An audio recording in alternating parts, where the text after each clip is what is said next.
안녕하세요. 매일매일 운동하기를 실천하고 있는 동탄 왕호입니다.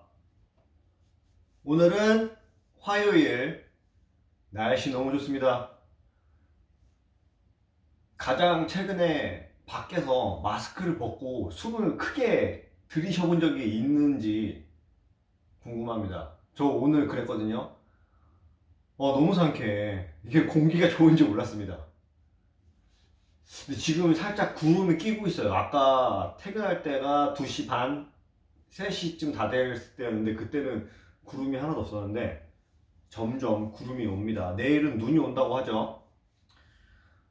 눈이 조금 와서 차를 갖고 퇴근을 잘 했으면 좋겠네요.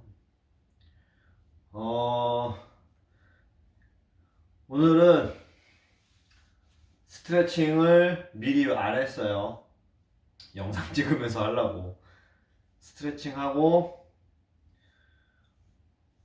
운동하겠습니다. 와, 몸이 너무 뻐근해요. 뻐근해. 장난 아닙니다, 지금. 제가 이렇게 운동을 되게 조금 하는 것 같아도 진짜 힘들어요. 힘들다고. 이게 쉬운 게 아니라고. 온몸이 근육통이라고. 내 나이가 37살이라고. 27이 아닙니다. 37살이에요. 27과 37은 하늘과 땅 차이죠. 체력적으로. 운동하겠습니다. 일단 스트레칭 먼저 하고, 팔굽혀펴기 하고, 스쿼트도 하고, 다 할게요. 턱걸이는 이따가 저녁 먹고 하고. 운동할 땐 CNN. And experts fear now a growing number are coming from these new strains. They're urging people to get vaccinated quickly to prevent more mutations from emerging. In Europe, there has been some flattening in the average number of new infections, but as you can see here from this, the situation remains quite serious in Portugal, Spain, and France, and in hard-hit UK. And it's getting ready for a surge of new testing in parts of England where the South African variant has now been detected. But vaccines are bringing hope. 3 of the vaccines that have been used to date in trials have shown that they've been effective against the South African variant at a level greater than was set as the minimum standard by WHO and the US FDA. We expect all other vaccines to have a similar level of effectiveness, particularly in reducing hospitalisation and death. And we're doing detailed laboratory studies at the moment with the South African variant growing in the labs, so that we will be able to estimate that with greater robustness over the next couple of weeks. And the British Health Minister is urging everyone to do everything possible to stop the transmission of that variant, meaning stay at home, follow restrictions. And then here in the US, January was certainly the deadliest month yet in the pandemic. More than 95,000 deaths were attributed to the coronavirus. And even though hospitalizations are down, health experts are worried about new, more contagious variants also getting a foothold here. On Monday, top infectious disease experts Dr. Anthony Fauci said vaccinations are key to containing the spread of variants and can get the country closer to herd immunity. As I had mentioned, if we can get past vaccine hesitancy and we efficiently and effectively get people vaccinated to the tune of maybe 70 to 85% of the population by the end of the summer, the beginning of the fall, then we will have gotten herd immunity, I believe, namely getting that blanket of protection over the community. So Fauci added that even though there is diminished protection against the variants, the vaccines can still help prevent serious disease and hospitalization. US President Joe Biden met several Republican senators on Monday to discuss his COVID relief bill. But the parties are billions of dollars apart, billions, and the president is wary of spending too little of this time in this crisis. Well, here's Phil Mattingly with more on that. Well, the first meeting between President Biden and lawmakers wasn't with his top Democratic officials, wasn't with the Speaker of the House or even the Majority Leader in the United States Senate. It was with 10 Republican senators who put on the table their own COVID relief proposal that was less than a third of what the Biden team has put on the table, at least in top-line numbers. And yet, the meeting went long, significantly longer than aides on either side expected, nearly 2 hours, with Senator Susan Collins, the main Republican, emerging from the meeting and saying this. I think it was an excellent meeting, and we're very appreciative that as his first official meeting in the Oval Office, the president chose to spend so much time with us in a frank and very useful discussion. Now, to be very clear, having an exchange and continuing to talk at the staff level is by no means a deal, and the two sides remain very, very far apart. $1.9 trillion is the top line for the White House proposal. The Republicans coming in at $618 billion, and the policy inside of those two proposals is also wildly divergent on the top line numbers. However, the discussions will continue, while Democrats on Capitol Hill have made clear they are ready and willing to move forward on a partisan basis. They will start that process as soon as this week. At least this point in time, President Biden willing to keep talking to Republican senators, at least on the staff level. Will that actually lead to anything? Well, that remains an open question, but I think the reality when you talk to officials at the White House and Democrats on Capitol Hill is the expectation is they will be going alone on this pathway forward on COVID relief, going bigger rather than scaling back to where Republicans stand. Still, for the moment, talks, they're ongoing. Phil Mattingly, CNN, the White House. Well, U.S. House Democrats are pushing Republican leaders to strip Congresswoman Marjorie Taylor Greene of her committee assignment. Greene has shaken the Republican Party with her fiery rhetoric and conspiracy theories. While not naming her, on Monday, Senate Minority Leader Mitch McConnell called out Greene's antics as a cancer for the party. She quickly replied that the real cancer for the party is weak Republicans, as Ryan Nobles explains. Ryan. Hi, Robin. The House and Senate will both be back in session on Tuesday, and we're going to start to see this boiling tension between the Republicans come to a head as they meet to talk about Marjorie Taylor Greene. She's a congresswoman from Georgia who is the support of President Trump, but who has also espoused a lot of conspiracy theories, suggesting that the Parkland shooting was a false flag, even suggesting that some Democratic leaders, like Speaker Pelosi, be executed. The House Minority Leader Kevin McCarthy is scheduled to meet with her on Tuesday, and this comes as Democrats are demanding that she be removed from the Education and Budget committees. At this point, McCarthy's been reluctant to do that, but Democrats are saying if he doesn't, they will, and that process will begin with the Rules Committee meeting on Wednesday. Robin? Thanks so much for that, Ryan Nobles there. Thanks, Ryan. So, meanwhile, former US President Donald Trump's historic second impeachment trial will start taking shape in the coming hours. A source tells CNN Trump's defense team plans to focus mainly on the constitutionality of the trial in their legal brief and not his baseless claims of election fraud. But House impeachment managers plan to argue that Trump acted intentionally to subvert the will of voters and incited the Capitol riot. They also plan to explain why it's constitutional for convicting Trump after he's left office. Now, despite the global pandemic, Japan isn't letting go of its Olympic dreams just yet. We'll take you live to Tokyo for an update on the Summer Games. Plus, we're also waiting for a ruling from a Moscow court on Russian opposition leader Alexei Navalny's fate. That is just ahead on CNN. Julia Chatterley, host of CNN's newest business show, First Move. I'll speak to newsmakers, risk takers, and the ultimate game changers. Make CNN your first move. First Move with Julia Chatterley tonight.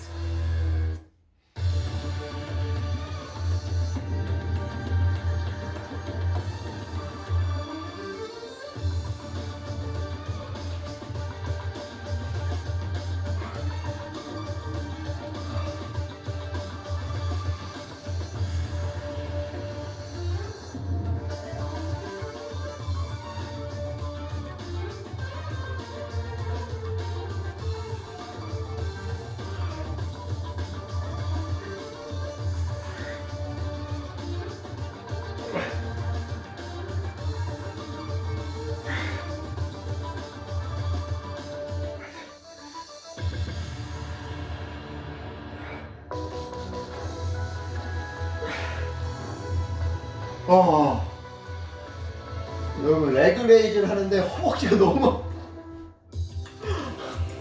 허벅지 아래 베겨가지고 When you travel the world, make sure the world travels with you.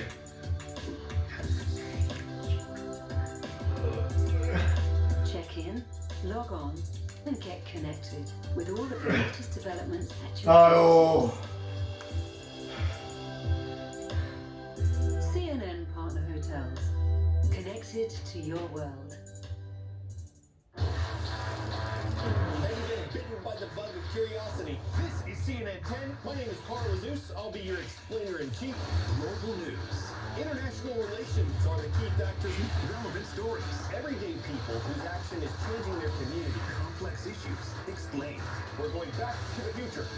And 10-second trivia. You get a perfect 10 out of 10. All in 10 minutes. Stream at youtube.com/CNN10. This is CNN. More people get their news from CNN than any other news source.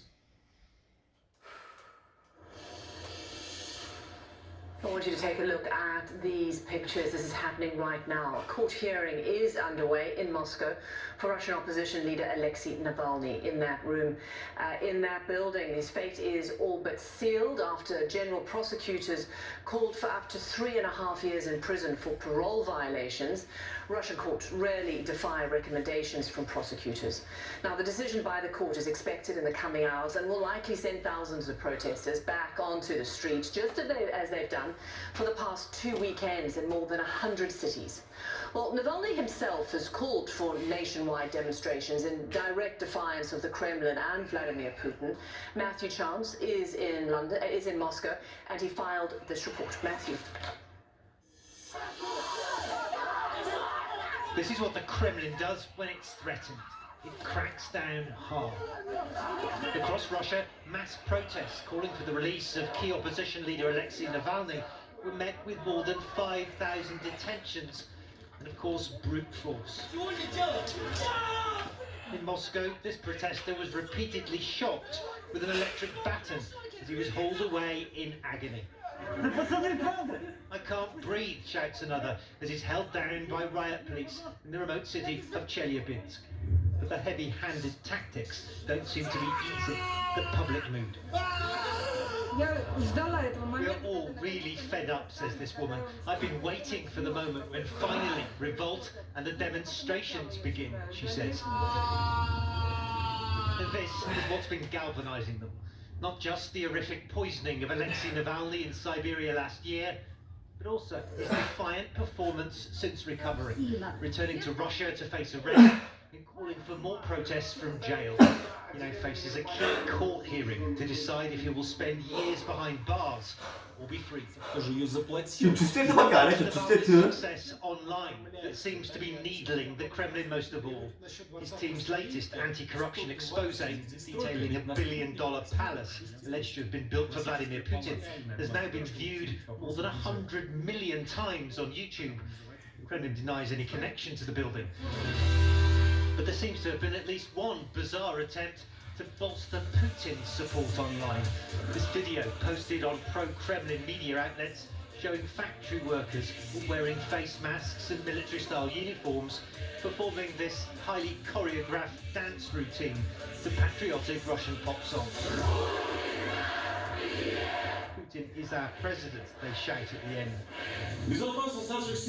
More seriously, Russian riot police are shown being prepped to quash the demonstrations. The country is proud of you, they're told by their commander, not the protesters outside. It seems the battle lines have been drawn in this standoff playing out on Russia's streets. And neither side seems ready to back down. Matthew Chance, CNN Moscow. Thanks, Matthew, for that. So during an exclusive interview with CNN, Iran's foreign minister said his country does not want a nuclear weapon and that if Iran did, it could have had one a long time ago. He was responding to comments from the new US Secretary of State, Antony Blinken, who said Iran could be just weeks away from producing enough material for a nuke. That's the starkest assessment yet from the Biden team of Iran's alleged nuclear capabilities. It has increasingly breached its obligations under the 2015 deal, but Iran's top diplomat says there's a way past the standoff with the US. He told CNN's Christian Amanpour that Europe could choreograph which actions need to be taken. Now, this is certainly a noticeable shift in Iran's stance that had previously insisted the US must first lift Trump-era sanctions before the deal can be revived. Listen. First of all, the United States needs to establish its bona fides to come back to the nuclear deal. The United States is not in the nuclear deal, and it's not in the nuclear deal because of its own decision to withdraw without taking the routes that were available to it within the nuclear agreement. On the other hand, Iran used the mechanisms in the nuclear agreement in order to limit its cooperation. If you read paragraph 36, we acted in strict accordance with the nuclear agreement. Now the United States needs to come back into compliance, and Iran will be ready immediately to respond. The timing is not the issue. The issue is whether the United States, whether the new administration wants to follow the old policies of the vague policies of the Trump administration or not. Now, he went on to say the Biden administration has a limited window of opportunity to re-enter the agreement. Investigators led by the World Health Organization have been visiting an animal health facility in Wuhan, China, as part of their effort looking into the origins of the COVID outbreak. Among the team is the WHO's top experts on diseases originating in animals. A member of the group told reporters their visits have been going, quote, really well. They've included a trip to China's CDC and the seafood market linked to the outbreak. Japan is expected to extend a state of emergency in Tokyo and 9 other regions, even as the COVID infection rate continues to fall. Officials say caution is still needed, and they're determined to host the Olympic Games later on this year. Well, let's talk about all of that with Blake Essig. Blake is in Tokyo. Hi, good to see you. So what do we know about these plans for the Tokyo Olympics? Hi, Robin. So at this point, when it comes to the Olympics, the talking points haven't changed, whether it's the IOC, the Tokyo 2020 committee here, or the Japanese government. They are moving forward with holding these games as scheduled this summer, less than 6 months from now, and there is no plan B in place. Now, vaccines at this point are not a prerequisite for athletes to compete in these games, but rules will be put in place in order to maintain a safe and secure Olympic Games, not only for the athletes, but the coaches, other personnel, and the Japanese public as a whole. That information is actually going to start being released tomorrow in a series of playbooks that are going to outline some rules and regulations in order to maintain that safe and secure Olympic Games. John Coates, the IOC Vice President, recently spoke with Sky News Australia, a CNN affiliate, to talk a little bit about what measures will be put in place. They must undertake testing, saliva and nose, within 72 hours of travelling to Tokyo, like we've now introduced in Australia for people coming here. They'll be tested on arrival. Then they'll be tested, and if they continue to be negative, every 4 days. Now, specifically referring to the athletes, Coates went on to say that their movement will be limited. They're going to be allowed to be at the athletes' village and then transport themselves to and from their venue where they'll be training and they'll be competing. They are also only going to be expected to be here 5 days prior to their event taking place, and then asked to leave 2 days after the completion of their event. So when it comes to fans in the stands, that's a big question. We're not expecting any answers on that front until sometime likely in April. All we do know at this point, Robin, is that these Olympic Games are going to look very different than the Summer Olympic Games that we have seen in the past. And so much could change as well between then and now. Blake Essig, thanks so much. Live in Tokyo. So characters in the 1993 movie Groundhog Day famously relive the same day over and over. Feels like 2020, doesn't it? Feeling similar to many of us during this pandemic. So what will the groundhog tell us this year? Well, yeah, that's just ahead. Do we really want to know? The planes that we fly. On the next CNN Business Traveler.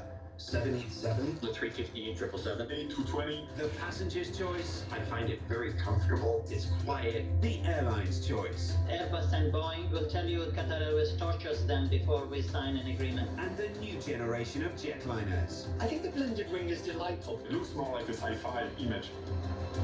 On the next CNN Business Traveler.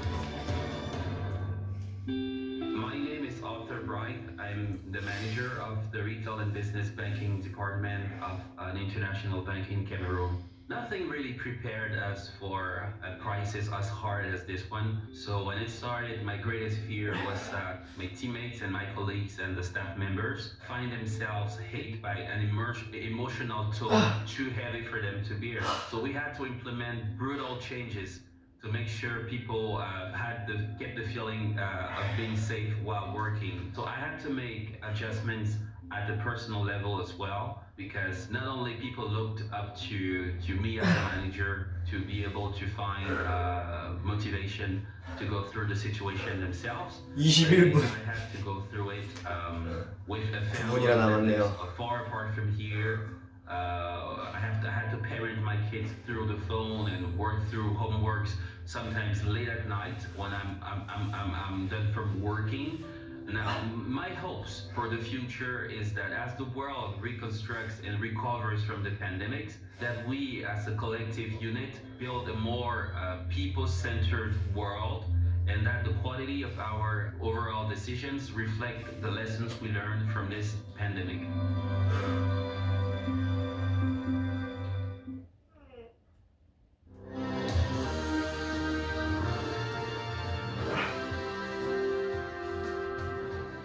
Few things are as fun as sliding down a snowy hill.